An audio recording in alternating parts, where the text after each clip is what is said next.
Alexander, do you know how much heating and cooling buildings consumes in the world? I actually do, Christina. It's as much as 25%.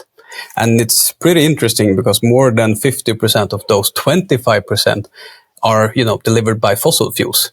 That is crazy. To decarbonize this sector, heat pumps are key. We actually need 400 million of them installed already this decade. We need to act now to get to zero.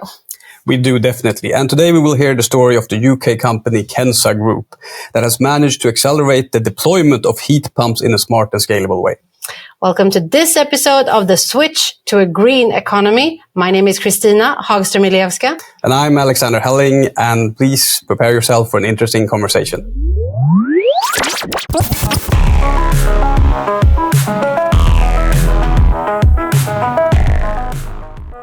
It is time to introduce our guest of today. She is an Oxford graduate of engineering science and has held senior positions as Energy Nest, Northumbrian Water Group, Centrica and BP. Since October last year, she is the CEO of Kensa Group. A warm welcome to you, Tamsin Lishman. Thank you so much, and delighted to be here. Tamsin, it's a pleasure to have you here on the podcast. Kensa Group is the leading UK manufacturer and installer of networked ground source heat pumps. And in Sweden, we love heat pumps, but I haven't heard the term networked ground source heat pumps. Can you explain what that is? Yeah. So firstly, delighted to join you. Networked heat pumps take the heat from beneath our feet in a series of shared boreholes. So a street of boreholes, one every second or third house, with each borehole providing heat to 2 to 3 houses, taking that steady about 10-degree heat from the ground beneath our feet in pipes into people's homes, and a small heat pump in a cupboard as quiet as a fridge, boosting that heat from 1 unit of electricity to 4 units of heat to keep people's homes warm in winter and cool in summer. So it's a way of sharing the cost, sharing the groundworks to be the most cost-effective form of heating, like a version of district heating. So actually with the network, you can decrease the cost and increase the output by working in that way, not only having one single borehole to one single heat pump. So this is a way to make the system more efficient then. More efficient because the same cost is not much more expensive to drill 2 or 100 boreholes than one. Yeah. And so it's a very cost-effective way of doing it. And again, the design provides some resilience as well. It's pretty interesting because you actually shifted focus a couple of years ago, where you went from ground source heat pumps for private houses and then shifted into this network ground source heat pump solutions. How did that change come about? So Kensa started manufacturing and selling individual ground source heat pumps and has always had ground source heat pumps as the core of the business because of the efficiencies, meaning it's the most cost effective.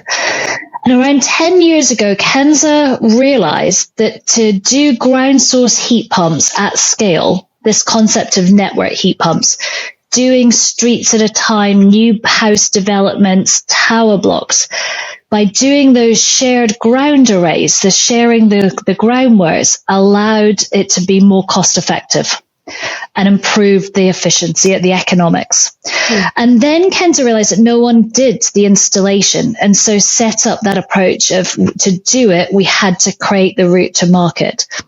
And by doing that, we then have over 10 years of installing and retrofitting, and a new build also installing, and then servicing and maintaining heat pumps at scale.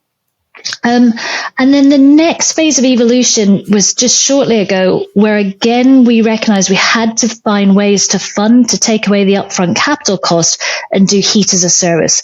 And that's where the recent investment from Legal & General and Capital came in, again to provide heat as a service. So I think what we see in Kensa is that principal bit, the most efficient form of heating, and then the problem solving. How do we bring it to the mass market in the best way? And what are the things we need to solve to do that?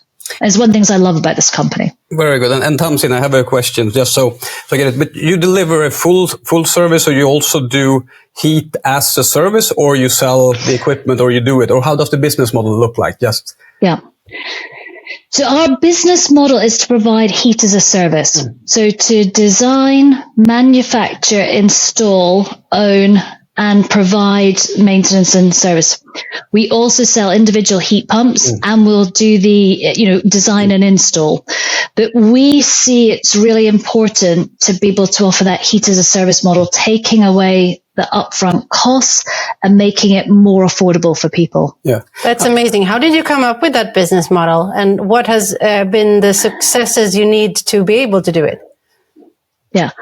So how we came up with the business model was really that deep understanding of what do customers want and need to keep our homes warm, and recognizing today in how we heat our homes with fossil fuel, we pay a standing charge to people who own the gas pipes, and then we pay a running cost.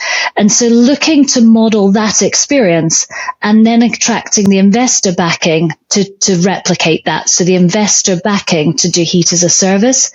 So that piece about 25 years of installing and selling heat pumps and servicing and maintaining them, looking at how do you create that thing that's most like how we heat our homes today, most consumer acceptability, and most affordable for people. I'm curious. And if I can add one really cool fact, and for many people in Europe will know this, but certainly in the UK, this is what excites us. So the efficiency of ground source heat pumps mean that they have 40% lower running costs than air source heat pumps. And so that efficiency allows then us to offer heat as a service and cover the return on the capital cost for lower than the equivalent running cost of an air source heat pump. So it's this win-win, ground source for lowering the cost of air source. And I think, that for us is that efficiency drives that best economic offer.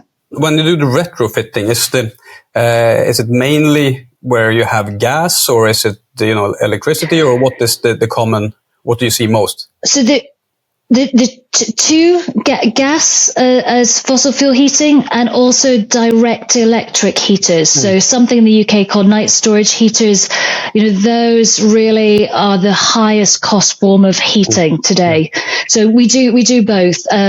And again, the electric heating driven by taking people out of fuel poverty. Yeah. You're mentioning this fuel poverty. Can we dive into that? I think it's a really interesting term, and I've heard you use it outside of this show as well.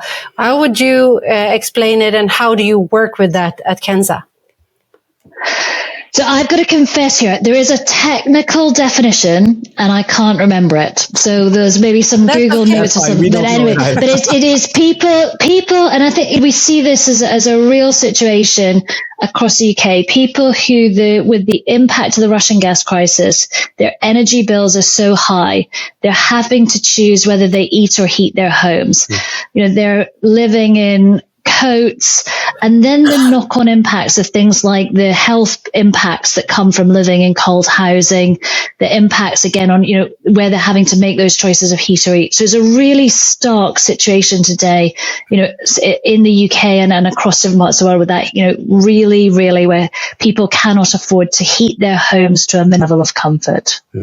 Are we really, that is really scary that people are actually, but that's the truth. Like, people are choosing between heating and eating right now in a country as UK, which is, should be one of the prominent countries in the world, right? So we can only imagine how it is in the rest of the world.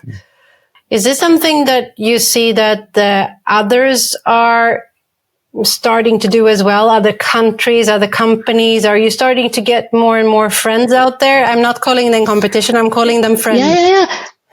So I love the fact you call them friends. So we see the fact that there are other companies who are starting to do the same thing as us as a really good sign. We really believe that ground source heat pumps at scale, as we call them, network heat pumps, are a really important part of the mix of decarbonising heat.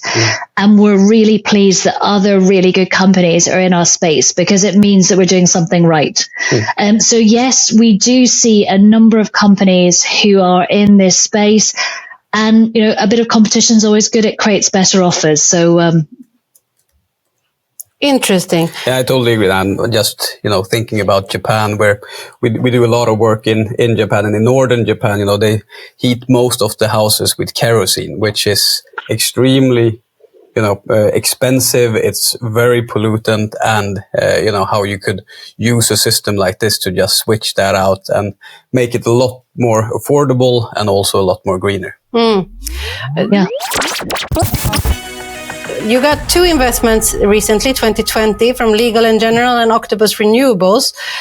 Do you see that there is an interest from the investors now that you are growing? And do you perceive that there's going to be more investments in this area or in you? Yeah. So we brought in investment from Legal & General in 2020, and then in 23, further investment from Legal & General and new investment from Octopus.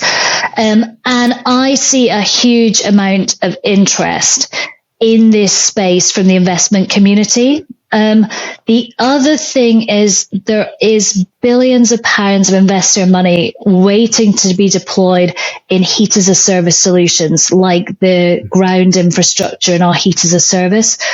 So the investment interest is there, the investor money is there.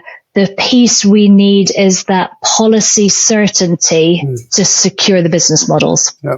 What would policy certainty mean for you? How would it play out? So a great example of a policy that is creates a clear market is an example in the UK that's currently under consultation, where all new homes after 2025 will be heated by electrical heating rather than fossil fuel heating. So that creates a great, clear policy, clear landscape, and then allows the best market offers to be the ones that are taken up.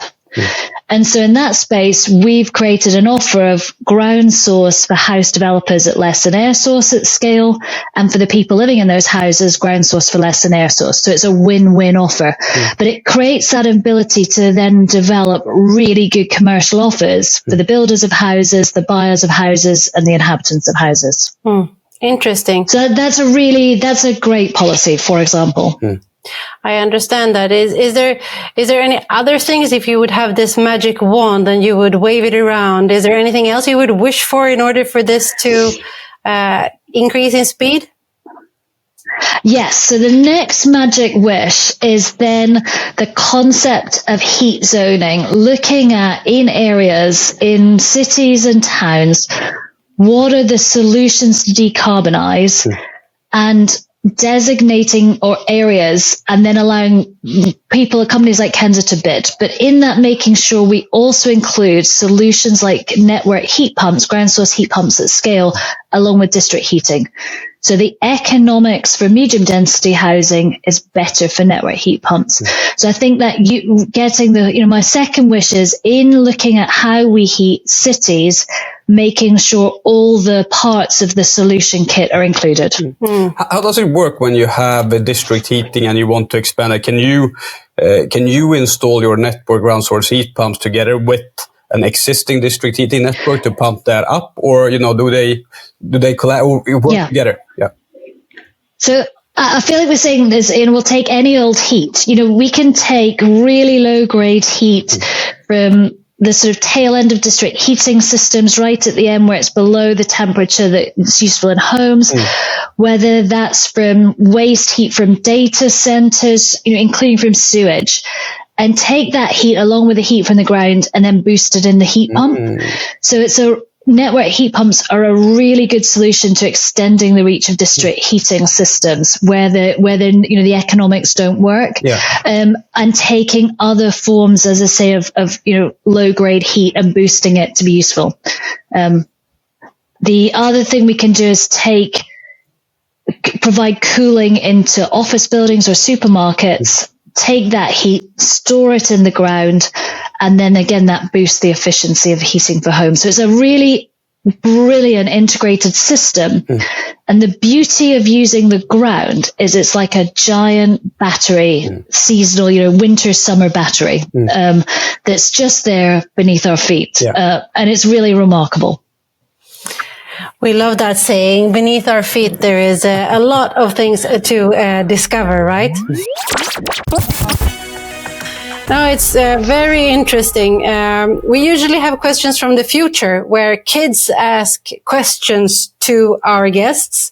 And you are going to get a question from Freya. And she is asking you. Questions from the future. Do you believe we can make the change needed? Yes, I really believe we can make it. I am massively optimistic. We were at a conference yesterday, about future build. What's the future of housing? Half the conference was about heat. The level of brilliant, innovative companies and solutions that are out there. And I think this recognition about we can't keep on heating our homes the way we have done after the Russian gas crisis. So yes, I utterly believe it. I see the engineering solutions are there. There's optimistic signs on the policy space. There are brilliant people and there are great commercial models that will deliver great outcomes for people, customers. Yay! I'll give you an awesome for that one. Gives me a lot of energy. Well, that's really good. Alex, what do you say? Do you have any more questions that you feel like, this is a question I want to add? Then you've been growing like crazy for the last couple of years. Where will you be in 5 or 10 years? Yeah, so in 5 years, our plan is to be at 50,000 heat pumps, designed, manufactured, installed, and a year. And then we look at it the other way and we say, we don't think that's ambitious enough because, just in the UK, we need to be installing 1 million heat pumps. And that's just the UK. And we've got such a big need to change how we heat. So sometimes we're looking like, oh my goodness, 50,000 heat pumps. And then we're like, we're just not ambitious enough. So, and as we look at that scaling, there's nothing we can see that really stops that. Yes, there are problems to solve. There's talent to find. There are factories to build. But there's nothing that says, we can't do that. Yeah. I think that's awesome. Yeah, definitely. I'm curious to hear, you just came in as a CEO of this company. You've been there for 25 years. I guess that there is also a change in how you work with new ambitious goals and regulations are changing and circumstances, world is changing, right? How is it to be a CEO of a company in this situation?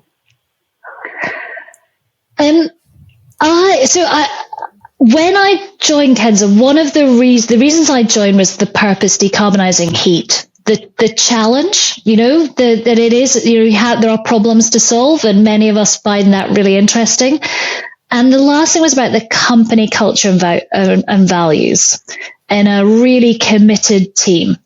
So I think, change is inevitable. And actually the key bit now is no one can do it on their own. So, what I do is where are we going? How do we get there? How do we get the right people in the team with all the different skills we need? How do we work together? That's the problem we need to solve. How do we get those brilliant engineering, commercial minds on it? Keep on celebrating all the great things we've done and keep on moving forward. So, I think this is the nature of business and leadership as the world changes, and we need to continue that. If you've got great people, good culture, curiosity, problem solving, teamwork, it's all possible. Is it fun? Definitely. I hope you can tell. It's amazing. What keeps you up at night? Things that keep me up at night. There is, we can see it. There's a lobbying of keeping the status quo. The anti-heat pump stories, that stops people making the decision, potentially stops people making the decisions. So the risk that we stay in the status quo too long. And then also that bit about how do we keep on moving fast enough, and keep on being hungry and keep on innovating. Well, to be able to do this, you need a lot of energy. Where do you get your energy from? The belief in what we're doing, the team around me, and just the fun of it. You need to have fun at work. That's why we're working, right? Definitely, for sure. Almost every day. Almost every day.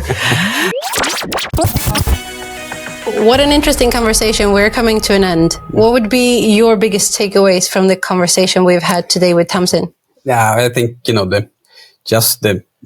the opportunity that we have here just to, change the way that we heat and cool the houses, not only in the UK or in Sweden, but globally. I think that is extremely interesting. And I picked up on three things that how do we scale this up 10x? And Tamsin talked a lot about the regulatory, the policy, the awareness, and that we need bold leaders. So I think, that's what I'm taking away from this conversation. Good ones. Tamsin, what about you? What are you taking away from this conversation? So I take away, just this shared commitment that we've got to do something here. Recognition, solutions like Kensa's are essential in how we decarbonize heat. Well, for me, things I can let go of this episode is definitely that people today still need to choose between heating and eating, and that is not a fair world. So that is something that I would like to be a part of changing. And I hope that this episode will make people understand that there are solutions out there ready to go. We don't need to wait. And that's another takeaway that I have with me. We don't need to wait to solve the situation today. I can take responsibility. So can you, with companies like Kensa here. Absolutely. So thank you, Tamsin, for joining us here today, sharing the story of Kensa and all the work of your brilliant people. And I hope that if you listen to this and you really liked it, make sure to share it with someone else, subscribe and comment so that we can make sure that as many people as possible get to know how they can be a part of the switch today. Thank you for today. Take care of yourself. And if you can, let's try this again, Alex. No. Someone else. God damn it. There we go. Thank you. Thank you, Tamsin.